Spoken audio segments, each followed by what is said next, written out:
Hey everybody, welcome back to another episode of r/Tales from Tech Support, where we get to have a little chuckle at the technologically disadvantaged, like me. I'm Uncle Reddit, and have I got a story for you. When recycling goes too far. Short but sweet. Not my first post, but the first time I encountered this printer problem. Me, first level tech support guy for Parliament. Can't say which. Okay, it's the German Parliament. Doesn't really matter, as no sensitive info is being disclosed. C equals caller. Nice office lady. Me.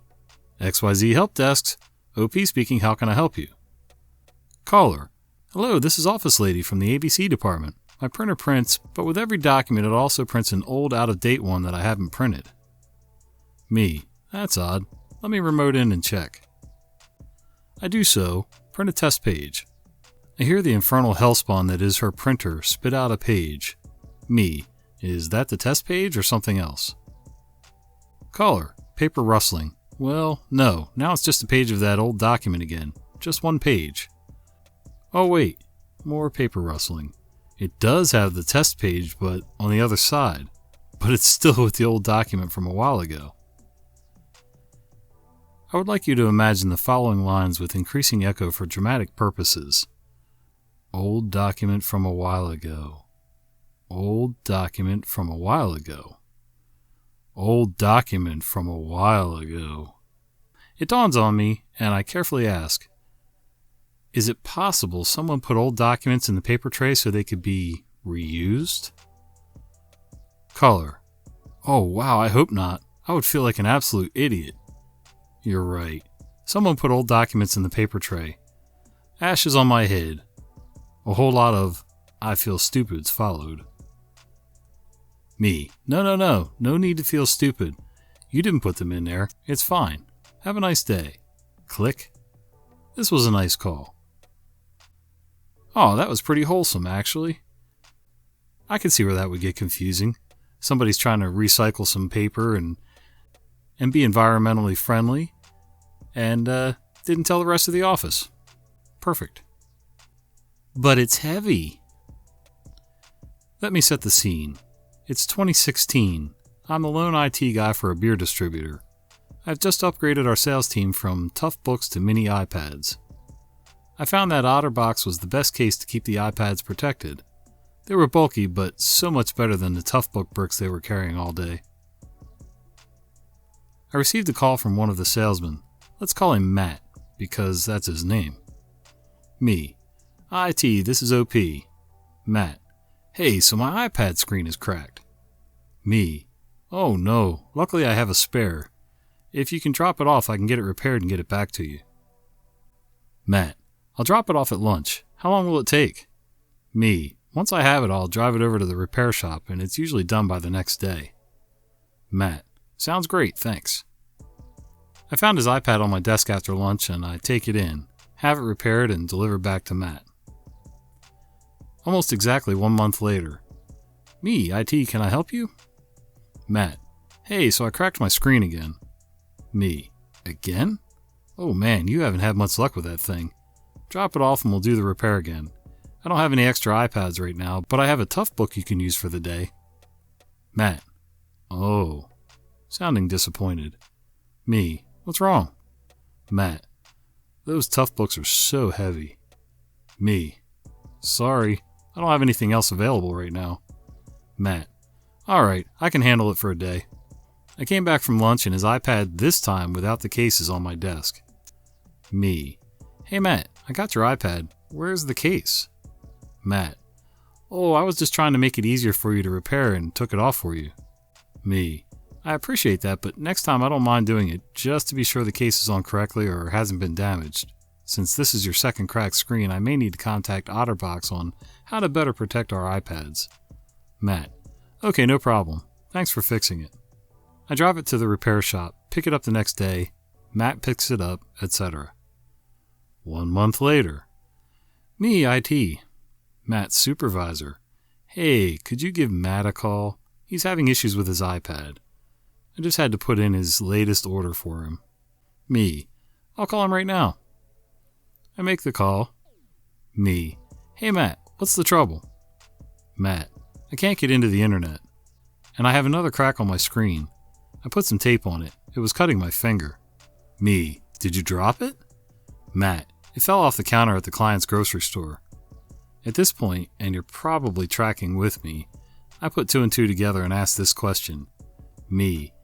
The iPad case should protect any small drops and it covers the screen. It shouldn't be cutting you. Did you take your case off? Matt. Yeah, with the case on it's really heavy. Me. How long have you had it off? Matt. Since we got them. Me. Okay. Trying to hold back frustration and anger. Please drop it off and your case. I'll leave you a different iPad. It will have all your info, email, etc. This time, leave the case on. Those cases are expensive and they work really well. I'll call your supervisor back and let him know your current status. Matt. Okay, sorry about that. I called his supervisor and told him the issue and that he's had a repair each month for the past 3 months. Oh, I'll talk to him. Sorry for the trouble. I left Matt an iPad with a battery that constantly needed charging. Superglued the case together and he had no more issues. When he called about the battery, I told him to charge it in between stops and said others had to do the same. They didn't. It was my passive-aggressive IT way of punishing him. Summary. Cracks, breaks, iPad 3 times in 3 months. Took off the OtterBox case because it was too heavy.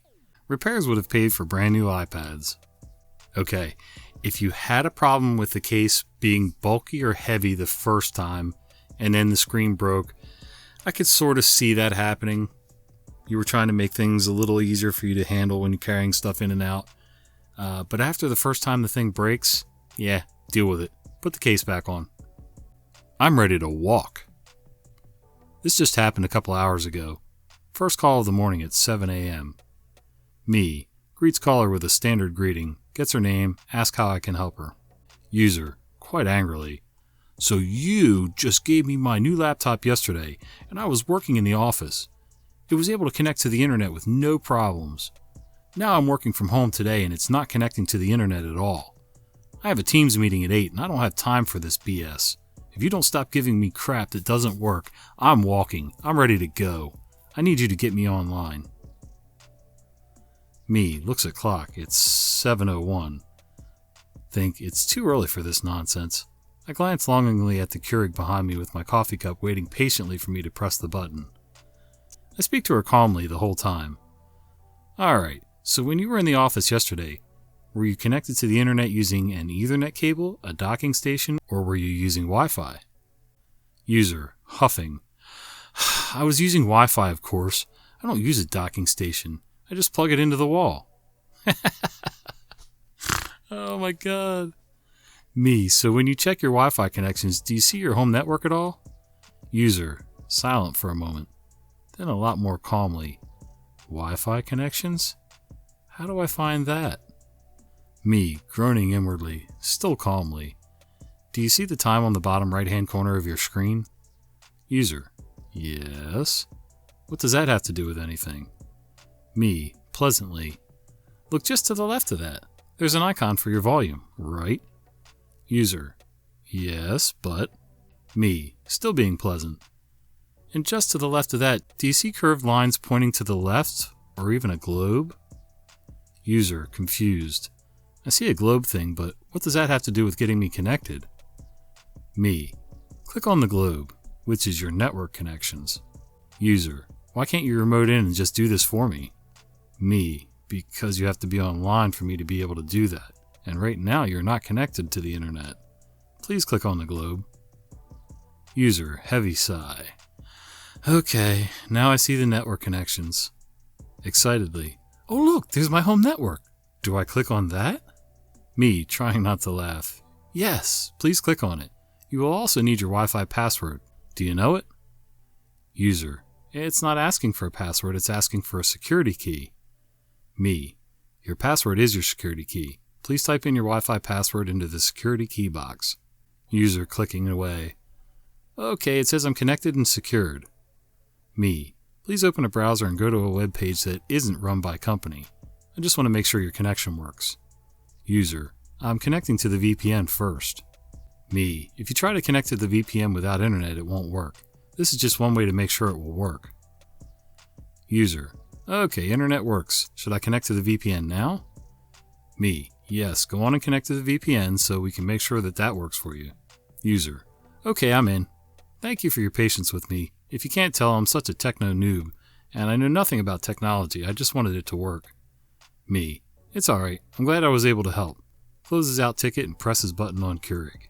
I'll tell you, this guy's got a lot more patience than I do.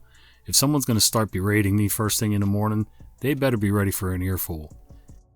Who needs password protection, right? This happened recently. Disclaimer, I'm not IT, but simply the most knowledgeable person in my department when it comes to any tech stuff. So they tend to ask me first before bothering IT with unnecessary stuff. Also, not a native English speaker. This involved me and a coworker who I'll call Paul. Paul. Hi OP, can you take a look at this file right here? For some reason it won't let me make changes to it and it's really buggy. It worked just fine before lunch break. Me. Yeah, sure, which file is it? Paul. The work safety protocol for one of our other departments. At that moment I was worried because our boss doesn't like to get his docs late and tends to get peeved off easily. So we went back to his computer, his still unlocked computer that he apparently just stood up from and left unlocked, just like his office door that was still open. Me. Do you need the base layout or do you need the filled out document? I have the layout file on my PC, but I suspect you already filled it out, right? Paul. The finished document. I have to send it to boss in an hour for approval. Me. Okay, I'll try to see if I can just use backup file from your last save. Do you know who has access to this and could have changed something? Paul. Well, everyone. Me. What do you mean, everyone? Paul. The password protection was annoying, so I had boss remove it, and I put it on the group share because that's easier to access. While I was internally facepalming, I was looking for backups. I didn't find any. The folder where usually all the automatic saves go was empty. I couldn't restore the previous version, and there was no other save file either. Me. Did you change anything else? There should be a lot of other backup files here. Paul. Well, yeah, I always delete them in the morning. I have the document here, so why would I need outdated copies of it from yesterday? Oh my god. Me. So you deleted them? Paul. They're annoying. Who needs them anyways? Me. You do. I can't fix this. I'd need a backup. The backup you deleted this morning. Paul. Me. I'll go get IT. Maybe they can help you. This is out of my league. As far as I know, he did get his file back somehow, but only after 4 hours past the deadline. Thankfully, I was not the one who had to deal with our peeved off boss that day. Holy cow. Why did this guy think he needed to delete all those backup files and give everybody access to the password protected file? Okay, so it's annoying. Who cares? It takes 2 seconds to put a password in. Wow. I have color ink. Yes, just not the color you need. I'm cruising along in hour 9 of my 10-hour supporting shift when an urgent ticket comes in from a VP. My color printer won't print in color. I have color ink. I need to print color documents for litigation. It's 4:15 p.m. on a Tuesday. I thought about letting it go until the next morning, but figured, nah, probably just a simple configuration issue. She's a VP, earn some brownie points, and open a remote session. An hour later, I had checked her configurations, uninstalled and reinstalled the printer, installed 2 different drivers, all to no avail. In desperation, I downloaded the original HP driver from 2015. After it installed, it still wouldn't print in color, but it did notify me that it was out of the magenta ink. Me, trying very hard to be diplomatic. The software thinks it's out of magenta ink. It says the levels may not be accurate, so maybe it's not. But go ahead and replace the ink cartridge and test it. VP. I don't need to print magenta, I just need blue and green. I don't know why I'm doing a guy voice for a female VP, but whatever. Just work with me. Me. Well, I suspect that the printer is designed so that if any of the ink colors are out, it only prints in black and white. VP. I'll have to order some. I don't have any cartridges here. Me. Then I'll leave this ticket pending, just in case that doesn't solve the problem. Gosh darn, I'm diplomatic. I crawled away from my desk, further convinced that every VP in this company is very special, and not in a good way. I would almost guarantee that VP had a message pop up on the screen that the ink was low. You can't argue with the printer software. It's just going to keep fighting you and printing in black and white if it prints at all. Some models won't print anything until you've replaced that cartridge, once it gets beyond a certain level of emptiness. We don't do that. This story belongs to a friend of mine. He works for a satellite TV service company in tech support. A woman who doesn't use the company's service called to complain that she just bought a house and wants someone from the satellite TV service to come out and remove the dish from the house. Here's the conversation. Tech. Hello, and thank you for calling STSC. My name is Shep in tech support. How can I help you today? Karen. My name is Karen, and I just bought a house, and I want to know if I can have a tech come out to my house and remove the satellite on my house. Tech. I'm sorry, but we don't send out techs to remove satellites from the house. If you want it removed, then you have to do it yourself or hire someone else to remove it. Karen. I didn't install it, and I didn't want it on my house. Tech. I'm sorry, unfortunately we don't send out our techs to remove satellites. We only send them out to install or fix equipment that can't be fixed over the phone. Karen. Well, I want you to send out a tech anyway and remove this eyesore. Tech. Sorry, like I explained, we can't send out a tech to remove the dish. You can remove it yourself or hire someone to do it for you. Karen. How am I supposed to remove it myself? It's up on the roof of my 2-story house. Tech. With a ladder? Karen. Are you being serious? Tech. Unless you want to rent a lift, then you can use that instead. Karen. I want to talk to your supervisor. Tech. Sure, I'll be happy to transfer you. It'll take some time as it's busy. So the tech puts her on hold, and normally when a customer calls in and they pull up the account, and on the account it gives them an option to request a supervisor. Since this Karen didn't have an account, he had to try and call his supervisor from his cell phone, and if the supervisor is busy, he won't look at his phone. So it only took 5 minutes for the tech to reach the supervisor, but by the time he got his extension, the Karen hung up. Yeah, I don't know what that lady was thinking. That's not their job. That whoever had the house before you owns that satellite dish. Now you own that satellite dish. So it's up to you to find a contractor or do it yourself. Plus, when you pull it off the house, if it's mounted to the side, like the trim board at the edge of your roof, that's not so bad. Usually just clipping a wire and taking a few bolts out. But if you're going to take it off your roof, now you got holes in your roof. So now you got to make sure that those are plugged and patched so that you don't have a leaky roof. And none of these tech companies want to be responsible for that. They barely want to be responsible for the damage caused if they make the holes and don't seal them well when they install the dish. Our standby server is missing. As a contractor, it's usually a godsend to not get involved in boardroom politics, but I wish I was in the meeting as common sense had seriously gone out the window. Sheesh. So I'm on this contract as system administrator, and I've been there for about 3 months. We have a couple of print servers and a file server, as well as other bits and bobs, and a mainframe, so a fairly small setup. A hardware engineer usually comes in on a Friday and fixes what he can, but on the whole, everything is ticking along. A couple of weeks goes by and I don't see the engineer. Where's Mr. Fix-It? I ask. He's no longer coming as we have renegotiated the contract, was the reply. Then the incident happens. Friday afternoon, the file server goes down. I go and have a look and 2 drives have failed, so lots of users can't access their network share. Not a problem as we have a backup server next to Mr. Fix-It IT's desk. Or so I thought. I'm straight on the phone to the hardware company. Where's our standby server, I ask. Your company didn't want it on the new contract, so we took it back. I need it now, or at least some hard drives. We can get you one by Monday or Tuesday, they reply, at which point my jaw hits the ground. I gather myself up and tell the boss. Oh, I guess we shouldn't have changed the contract. Do what you can to fix it while I talk to the director, was his response. Fine, I'll figure something out, I replied while rolling my eyes. Time for plan B. So on Saturday, I came in and removed hard drives from the print servers and placed them in the file server, restored all the data from tapes, which seems to take forever, and checked the shares and permissions. All done. Sweet as a nut. The boss was in, also, but stayed out of my hair. I suspect he got a right roasting, but I didn't rub it in. As bosses go, he was a decent chap. Yep, gotta be careful when you start renegotiating contracts or firing people or whatever the case. because they just might take their stuff with them if you didn't pay for it. I worked for a contractor once we were framing houses, and before I started working there, evidently, there was this one guy on the crew who got hired on, got paid a decent wage. Somehow I found out that he made more than most of us, and I couldn't figure out why, but it was okay. After about 2 weeks, I realized, well, now I know why, because this guy supplies all the tools every morning.